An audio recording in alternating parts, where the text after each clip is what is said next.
Okay, so you've been thinking about moving to the Minneapolis area or moving within the Minneapolis area, and you're trying to figure out which cities you should be focusing on. We've identified our top 7 favorite cities in the area. We'd love to tell you more about why we love them. So if you want to know what our top 7 favorite cities are, stay tuned, check out the video, hope you enjoy it.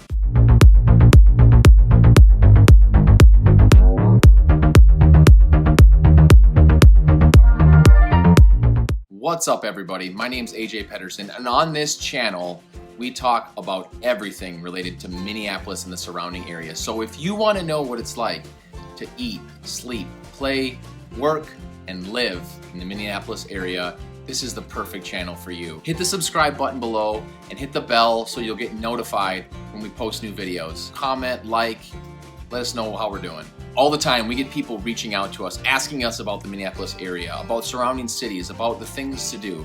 If that's you, reach out to us. We're available for you. You can reach us by text, email, call, whatever. Comment in the section below. We'd love to chat with you. Okay, so now we're gonna get into it. The top 7 favorite cities of our team coming right at you next. And just so we're clear, this is just personal opinion, right? Like, we don't have any statistical data to back up what's good or what's not good for a city, but we truly believe that these 7 cities we're going to tell you are awesome. Stick around to the end of the video for one extra bonus city. So stay tuned, and here we go. City number 1, the Minnetonka area. This could include Minnetonka, Excelsior, Shorewood, Greenwood, Deep Haven. There's so many awesome cities in the area. In fact, I live in Minnetonka myself, so I guess I'm a little bit biased. Minnetonka and Excelsior, this area is about 20 to 25 minutes south and west of downtown Minneapolis. Known for Lake Minnetonka, of course, where a lot of folks spend the summers boating and tubing and enjoying all sorts of water sports, but also some great restaurants. My wife and I love Coalition in downtown Excelsior, also Red Sauce Rebellion, and many others in the area. The school district in Minnetonka is very well known. Lots of immersion options, so our children will be attending Spanish immersion. They have Chinese immersion as well. So they're well known for a lot of options for students to learn in elementary, middle school, and high school and beyond. So let's talk about real estate. Minnetonka and the surrounding area is home of some very nice real estate. Typical home values for an average home are $400,000 to around $650,000. You get out towards the lake and on the lake, and you can see homes upwards of 10, maybe even $20 million. The majority of those are going to be in the low millions somewhere. Like I said, we live in Minnetonka, so we're a little bit biased.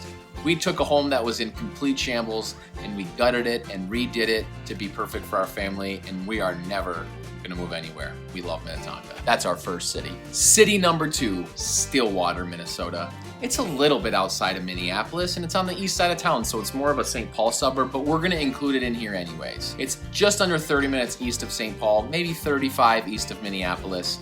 It is a quaint little town. A little bit larger, but comparable to Excelsior, which we just talked about. Old school with cute shops and bistros and coffee and things like that. Stillwater is a great place. Stillwater is home to the crossing over from Minnesota into Wisconsin. So with that, they've got romantic boat rides down the river, and a historic lift bridge, which is named after the brewery in Stillwater, actually, which is home to my favorite beer, the Saison Lift Bridge Farm Girl. Check it out if you're ever in Stillwater. Lift Bridge makes fantastic beer. It's a fun place to be. Stillwater also is home to many amazing restaurants. Again, just a short drive outside of Minneapolis and St. Paul. City number 3, Lakeville. Lakeville is about 30 minutes south of the Minneapolis area, right down 35W, and it has been growing rapidly. You're seeing this in a couple of second, third, fourth ring suburbs that are a little bit further away in terms of proximity to downtown, but have some open land. So there was a fair number of farms and open space and lots in the area, and thus they've been building out larger developments. One that we love is Branch and Farms. Robert Thomas has built a lot of beautiful homes down there. Prices are pretty good. You can still get a nice new construction home in that $500,000 to $600,000 range in the Lakeville area. Prices have been rising due to the surge of citizens moving to the area because Lakeville is such a great spot. In Lakeville, you're also quite close to the Minnesota Zoo and Buck Hill, one of the skiing and snowboarding hills in the area. So no shortage of things to do, not too far from Minneapolis, plenty of new construction homes. If you're looking for something new, maybe Lakeville's the spot for you. City number 4, Edina. Edina is a great city. It's got the convenience of being in Minneapolis, but it's still a suburb and it's a quaint town. It's got wonderful neighborhoods like Morningside on the east side of 100. We go to church in Edina. It's not too far outside of Minneapolis, about 10 to 15 minutes to downtown, and it actually borders Minneapolis on its eastern side, near Uptown and Linden Hills. Home prices have risen sharply in Edina recently, just because of how conveniently located it is to the city. You're seeing teardown properties going in the 400 to 500 range in some pretty standard neighborhoods on the east side of 100 in Edina, so real estate is very expensive in Edina. A lot of new construction happening with teardown properties. I've had clients tear down properties and build new. I've had clients do massive remodels on properties in Edina just because the home prices are so high. Edina is home to several golf courses, great food. Braemar on the south side is a wonderful golf course. Southdale Mall is a great spot. 50th and France is well known for its shops and restaurants and even nightlife at times. It's a great place to spend a summer night outside, you know, enjoying a happy hour or a appetizer. Cities number 5. I'm just gonna include 2 cities here because they're a little similar, but I'll talk about the differences.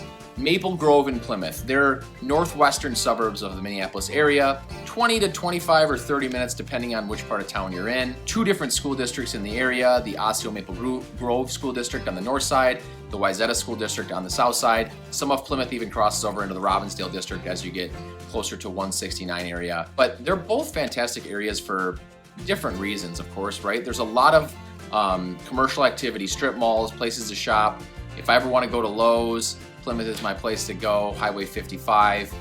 They're both pretty accessible on the freeway system here, whether you're on the north side near 694, heading up northwest on 94, or trying to get south on 494. They're pretty easy to get to. There's a lot of exits in the area. Differences being if you're more interior towards the city, maybe that 20 minutes away, east of 494-ish area, a lot of the homes are older. You see homes all the way as old as the 50s up to the 80s. As you get further out into Plymouth and you get even west out of Plymouth towards Corcoran, Medina area, there's a lot of new construction happening there too. Kind of similar to what we're seeing in Lakeville, whereas there's just a lot of open land, a lot of availability, and people are building new homes. It's a wonderful school district, so homes there are fairly expensive. They're pushing $1 million, $700,000, $900,000 for an entry-level local builder to build a home in that Wayzata School District in Plymouth. Maple Grove also and Plymouth have a large number of options for townhomes. So the real estate in the area is pretty diverse. Depending on where you're at, it can look like it's pretty homogenous, but it is diverse if you look across the whole gamut of both cities. City number 6, and again, we maybe should have just done 9 cities, but we want to group these cities together. So we've got 2 cities on the west side, down Highway 5, Victoria and Waconia. Victoria is one of the fastest growing cities in the area, as is Waconia. I mean, we're seeing, with the sprawl of the area, more people working from home. These areas have become more attractive because while prices are pretty high, they're still pretty affordable when you compare them to their eastern counterparts in Minnetonka and Chanhassen even. So as you head down Highway 5, you do get a little bit of relief on pricing. Waconia has a quaint little downtown, a beautiful lake, lots of options for eating out, and it's been completely commercialized, so you're not too far from the nearest grocery store or from your favorite restaurant. Victoria, on the other hand, has been built out for a while now. It's just east of Waconia down Highway 5. It also is a cute little downtown area. There's 2 school districts between the two. Obviously, Waconia has their own district. And in Victoria, some of it goes to Minnetonka School District, some of it is split into District 112, which is Chanhassen and Chaska. So again, a larger area. You're gonna find homes that are mostly built out in the 90s. Victoria, 90s to now, Victoria has a fair number of older farmhouse style homes as well. So there's some opportunity there for some character homes, but a lot of newish style developments in both of these areas. City number 7, one of our all-time favorites. It's where our office is. It's where we own a bunch of our rental property. We absolutely love St. Louis Park. It's affordable. It has the restaurants and the nightlife. and the activity that you need. It's got a Costco, it's got a Home Depot. There's so many things to do in St. Louis Park, and it's all within about 10 minutes of downtown Minneapolis. Right down 394. There's a number of ways to get there. It borders up to Uptown, where there's a lot of fun things to do in the summer. It's just a great area to be, and it's exciting and fast and exuberant, and that's why we love it. Our office at the West End is in a wonderful location. We've got so many restaurants at our fingertips that we can just bop in, meet with clients, meet with whoever.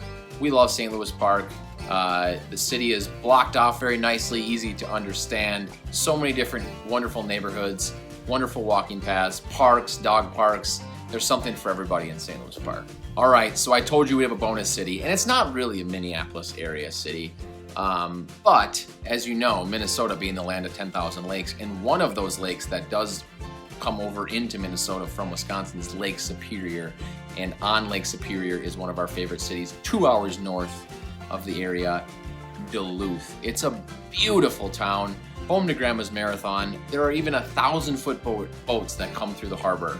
It's just a wonderful area. There is different suburbs of Duluth for skiing, snowboarding, things like that, winter sports, and obviously Lake Superior is just a wonder to be seen. The downtown area of Duluth is very vibrant, built out, and there's just many things to do. If you're looking for a little getaway outside of the Minneapolis area, Duluth's your spot. So that's our top 7 cities in the Minneapolis, Minnesota area. I hope you enjoyed it. I hope you learned something. Maybe you got something else to add, but if you do, comment below. We'd love to interact with you. We'd love to hear what your favorite cities are, or maybe you got something to add to some of the cities that we like. Either way, let's chat, hang out, whatever. Thanks for tuning in. Till next time.